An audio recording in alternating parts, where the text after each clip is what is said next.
Pois bem, vejamos o reino como um dom presente. Na consumação escatológica, o reino é algo a ser livremente herdado pelos justos. Os justos haverão de herdar o reino escatológico, o reino na consumação. Vejamos isso em Mateus capítulo 25, versículo 34.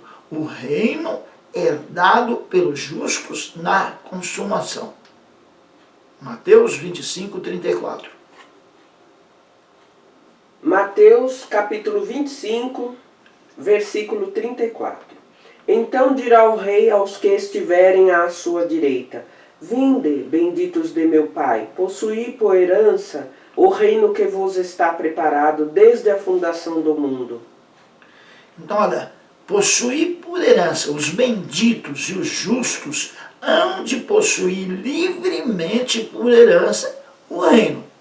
Vamos retroceder um pouco e ver Mateus capítulo 24, versículo 46. O reino como um dom presente.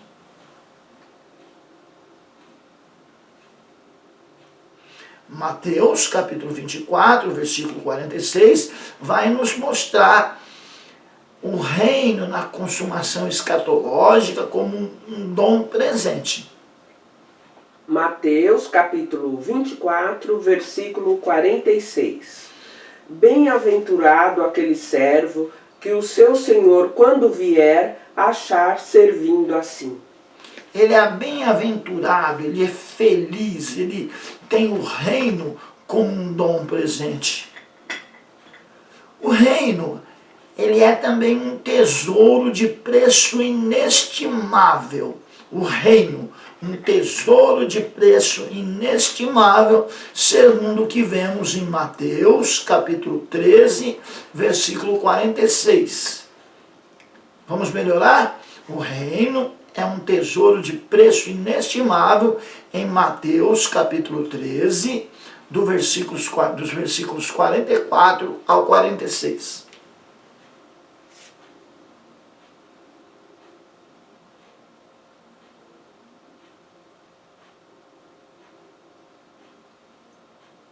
Vejamos, o reino é um tesouro de preço inestimável. Mateus 13, do 44 ao 46. Mateus capítulo 13, versículo 44. Também o reino dos céus é semelhante a um tesouro escondido num campo, que um homem achou e escondeu. E pelo gozo dele vai, vende tudo quanto tem e compra aquele campo. Versículo 45. Outro sim, o reino dos céus é semelhante ao homem, negociante que busca boas pérolas. Então nós vemos aí, o preço é inestimável, é preço de pérola, é preço de tesouro. E nós vemos também que o reino de Deus, ele deve ser buscado. Vejamos isso em Mateus, capítulo 7, versículo 7. Mateus é o evangelho do reino. Então nós vemos em Mateus, capítulo 7, versículo 7, que o reino deve ser buscado. Leiamos. Mateus capítulo 7, versículo 7. Pedi e dar-se-vos-á. Buscai e encontrareis. Batei e abrir-se-vos-á. Então vemos que deve ser buscado. Vejamos ainda Lucas, capítulo 12, versículo 31. O reino deve ser buscado. Lucas, capítulo 12, versículo 31. Leiamos.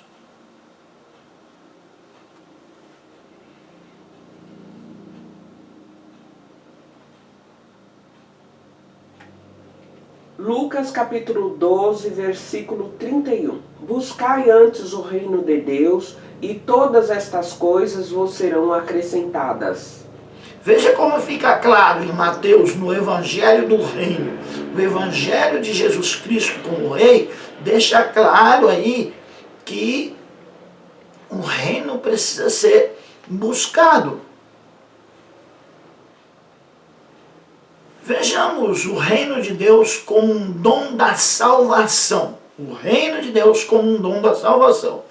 Nos evangelhos, a palavra salvação ou salvar faz referência a uma bênção futura e presente. Então veja bem, nos evangelhos a salvação é uma bênção futura, mas é também uma bênção presente. Vejamos isso em Marcos capítulo 8, versículo 35, bênção futura e presente. Leiamos Marcos capítulo 8, versículo 35. Marcos capítulo 8, versículo 35. Porque qualquer que quiser salvar a sua vida, perdê-la-á. Mas qualquer que perder a sua vida por amor de mim e do Evangelho, esse a salvará. Nós vemos aí pela construção gramatical do texto, pelo tempo do verbo, que trata-se da salvação como um dom presente, uma bênção presente. Vejamos Mateus, capítulo 10, versículo 39. Marcos 8, 35, ela está presente. E Mateus 10, 39. Mateus capítulo 10, versículo 39. Quem achar a sua vida, perdê-la-á. E quem perder a sua vida por amor de mim, achá-la-á. Então, olha, quem perder, achá-la-á. Aí é uma bênção futura, pela construção gramatical. Temos ainda Lucas 17, 33.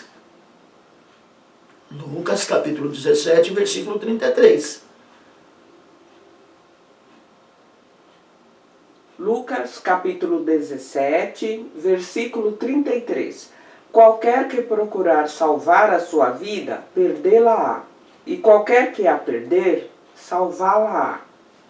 Então nós vemos a bênção, a salvação como uma bênção tanto futura quanto presente. E ela é também descrita, a salvação, como a entrada na vida eterna. Vejamos a salvação como uma entrada na vida eterna. Marcos capítulo 9, versículo 43.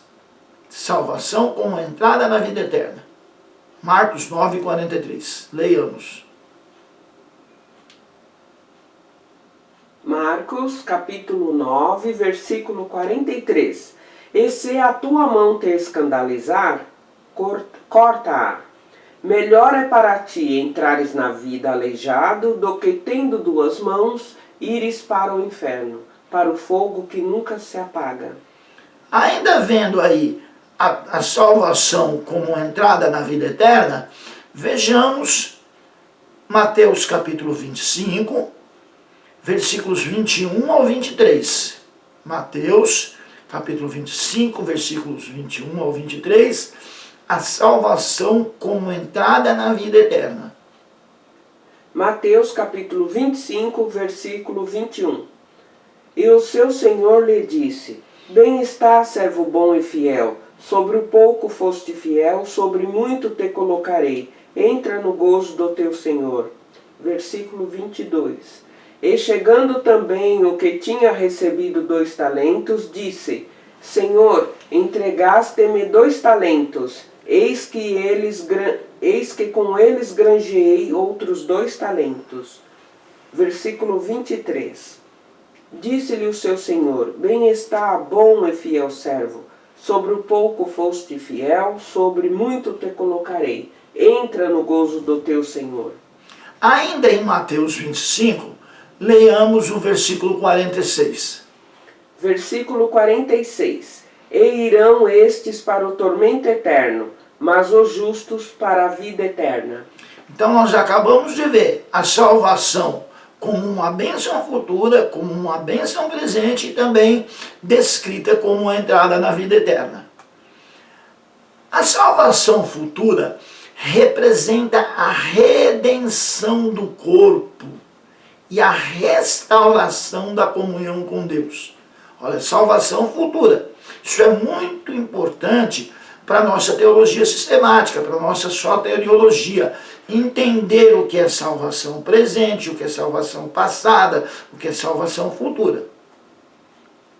Numa ordem melhor, salvação passada, salvação presente, salvação futura. Isso é muito importante de se entender. Então a salvação futura representa a redenção do corpo e a restauração da comunhão com Deus. Vejamos isso em Mateus capítulo 25. Segura aí a sua Bíblia aberta em Mateus capítulo 25. Nós vamos ver a salvação futura representando a redenção do corpo e a restauração da comunhão com Deus no Evangelho segundo escreveu São Mateus capítulo 25. Leiamos do versículo 21 até o 23. Mateus capítulo 25, versículo 21. E o seu Senhor lhe disse: Bem está, servo bom e fiel. Sobre o pouco foste fiel, sobre muito te colocarei. Entra no gozo do teu Senhor. Versículo 22. E chegando também o que tinha recebido 2 talentos, disse: Senhor, entregaste-me 2 talentos, eis que com eles granjeei outros 2 talentos. Versículo 23. Disse-lhe o seu Senhor: Bem está, bom e fiel servo. Sobre o pouco foste fiel, sobre muito te colocarei. Entra no gozo do teu Senhor.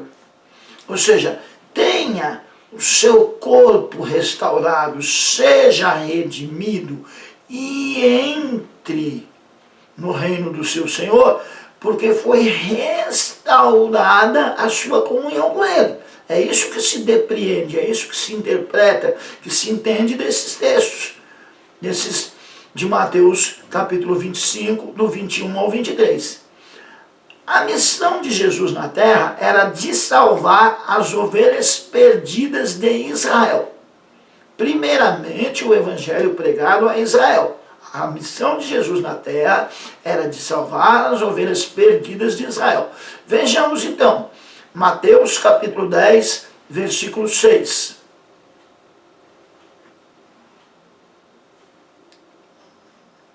Jesus salvando as ovelhas perdidas de Israel. Mateus capítulo 10, versículo 6. Mateus capítulo 10, versículo 6. Mas ide ante as ovelhas perdidas da casa de Israel. Olha, Jesus mandando ir primeiro as ovelhas perdidas da casa de Israel. A condição, ela é tão terrível que nós vemos que aquele filho perdido, aquele filho pródigo, ele foi considerado morto e reviveu. Vejamos isso, Lucas capítulo 25, versículo 24. Lucas capítulo 25, versículo 24. O filho que estava perdido foi dado como morto e reviveu. Leamos Lucas 25, 24. Lucas 15, 24. O filho dado como perdido, o filho perdido foi dado como morto, mas reviveu. Lucas capítulo 15, versículo 24. Porque este meu filho estava morto e reviveu, tinha-se perdido e foi achado, e começaram a alegrar-se. Vejamos que para Zaqueu, Jesus afirmou, então Jesus lhe disse, hoje houve salvação nessa casa, pois que também este é filho de Abraão, porque o Filho do Homem veio buscar e salvar o que se havia perdido. Lucas capítulo 19, versículo 9 e 10. Jesus veio buscar e salvar o que se havia perdido. Lucas capítulo 19, versículo 9. E disse-lhe Jesus, hoje veio a salvação a esta casa, pois também este é filho de Abraão.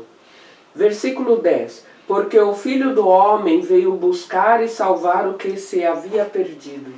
Pois bem, na salvação presente, Jesus se apresenta como modelo pastoral, aquele que salva o que se havia perdido, como nós vimos aí em Lucas 19, 10. E Deus, ele está preocupado, Deus se aplica com a salvação presente do seu rebanho. Por isso, dirige fortes ameaças aos pastores fraudulentos. Deus muitas vezes nas Escrituras, ele faz ameaça ao pastor fraudulento, ao pastor que deixa a ovelha se perder, ao pastor que deixa a ovelha morrer. Por isso é que Jesus se apresenta como um modelo pastoral, um modelo de pastor que agrada a Deus. A principal preocupação, a principal aplicação de Jesus era com a coroa da criação, ou seja, com o ser humano. Jesus estava aplicado, estava preocupado com o homem, com a coroa da criação. Ele dispensou boa parte de seu tempo para cuidar dos perdidos. Ele teve, sim, discussões com os religiosos, mas ele dedicou boa parte do seu tempo a salvar aos perdidos, dando aos perdidos a promessa de uma salvação presente. Vejamos isso. Em Marcos capítulo 2, versículos 15 ao 17. Marcos 2, 15 ao 17. A preocupação de Jesus com os perdidos. Marcos capítulo 2, versículo 15. Marcos capítulo 2, versículo 15 ao 17, a preocupação de Jesus com os perdidos. Versículo 15. E aconteceu que, estando sentado à mesa em casa deste, também estavam sentados à mesa com Jesus e seus discípulos, muitos publicanos e pecadores, porque eram muitos e o tinham seguido.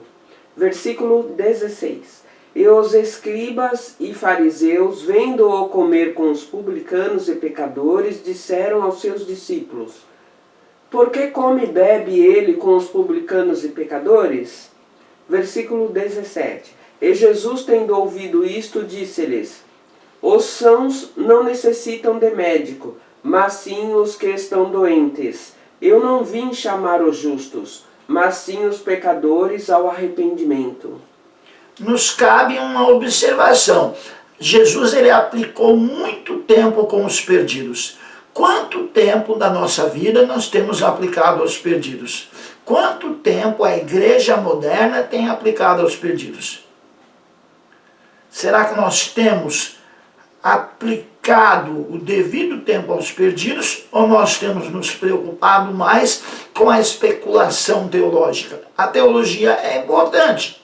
A teologia faz parte da obra de Deus, do reino de Deus, mas a especulação teológica excessiva, ela pode ser prejudicial. Há um momento na história do pensamento teológico, do pensamento cristão, chamado escolasticismo protestante. É um momento em que a igreja protestante ela se preocupa mais com a discussão teológica do que com os perdidos. Então vamos, é um conselho para nós, teólogos do momento, do momento, vamos nos preocupar sim com a teologia. Vamos nos preocupar com o calvinismo, com o arminianismo, com o pré-milenismo, com o pós-milenismo, mas vamos também, como Jesus, e principalmente, não só também, mas principalmente, dedicar tempo aos perdidos.